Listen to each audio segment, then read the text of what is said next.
Hello guys, आज मैं एक कजरी गीत लेके आऊँगा। अच्छा लगेगा तो प्यार दुलार बरसाना, कमेंट बॉक्स में बताना आप लोगों को कजरी गीत कैसा लगा।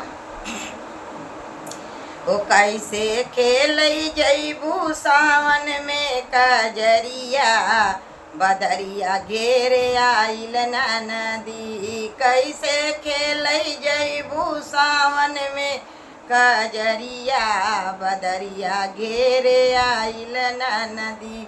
ओ कैसे खेल जईबू सावन में कजरिया, बदरिया घेरे आइल ना नदी। कैसे खेल जईबू सावन में कजरिया, बदरिया घेरे आइल ना नदी। ओ तू त जा तू अकेले, तू त जा तू अकेले, कौनो संगी ना सहेली, कौनो संगी ना सहेली।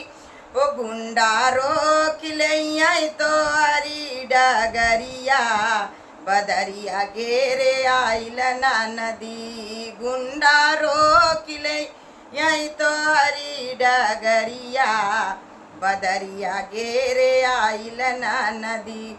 ओ कैसे खेल जईबू सावन में कजरिया, बदरिया घेरे आइल ना नदी। कैसे खेल जईबू सावन में कजरिया, बदरिया घेरे आइल ना नदी। ओ बऊजी बोले लू तू बोली, सुन के लागे कर जवा में गोली। ओ भौजी बोले लू तू बोली, सुन के लागे कर जवा में गोली। ओ काहे पड़ल बारू हमारी डगरिया, बदरिया घेरे आइल ना नदी। काहे पड़ल बारू हमारी नागरिया, बदरिया घेरे आइल ना नदी। ओ कैसे खेल जईबू सावन में कजरिया, बदरिया घेरे आइल ना नदी। कैसे खेल जईबू सावन में कजरिया, बदरिया घेरे आइल ना नदी। ओ केतने दामुल फांसी चढ़िए, केतने दामुल फांसी चढ़िए, कितने फांसी खर के मरिए, कितने फांसी चढ़ के मरिए।